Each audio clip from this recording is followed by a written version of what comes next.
পছন্দ করি না।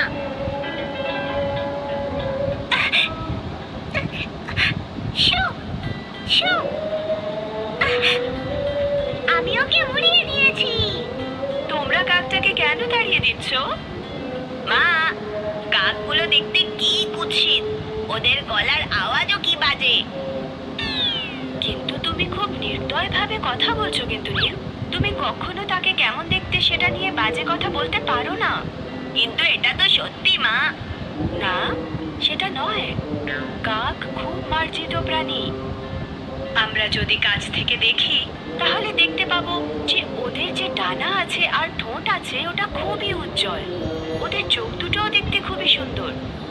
মা, আমি কালকে রাস্তায় দেখলাম কিছু কাক আবর্জনা খাচ্ছিল। কত নোংরা ছিল। কিন্তু বাচ্চারা, কাক এমনই হয় কিন্তু।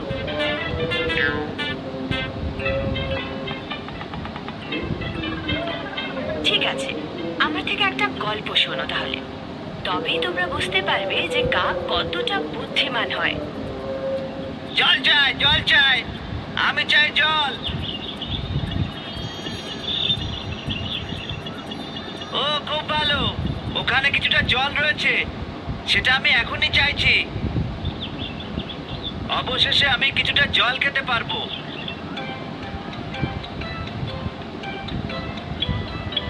ও না, প্রথমে তো আমি কোথাও জল খুঁজেই পাচ্ছিলাম না। এখানে পেলাম কিন্তু আমি জল পর্যন্ত পৌঁছাতে পারছি না। আমি খুবই দুঃখিত। আমি যদি তাড়াতাড়ি জল খেতে না পারি আমি খুবই দুর্বল অনুভব করব।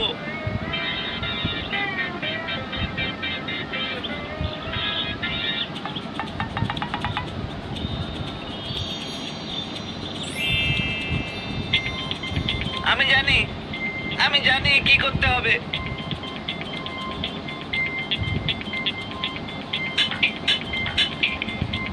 আহা, এটা কাজ করছে। এবার আমার আরো নুড়ি লাগবে।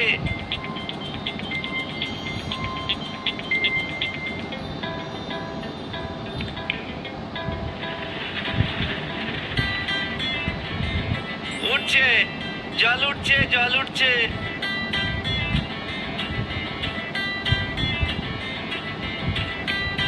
জল উঠছে, আরো কিছু লাগবে।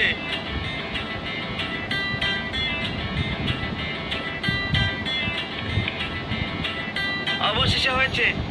এবার দেখতে হবে আমি জল পর্যন্ত পৌঁছাতে পারবো কিনা। আমি খুব খুশি, সঠিক সময় একদম সঠিক বুদ্ধি মাথায় এসেছে। তো এইভাবেই বুদ্ধিমান কাক জল খেয়েছিল আর নিজের প্রাণ বাঁচিয়েছিল। কি মজাদার গল্প মা। আমি জানতাম না যে কাক এত বুদ্ধিমান হয়। ওরা বুদ্ধিমান। এখানে অন্য কিছুও শেখার আছে।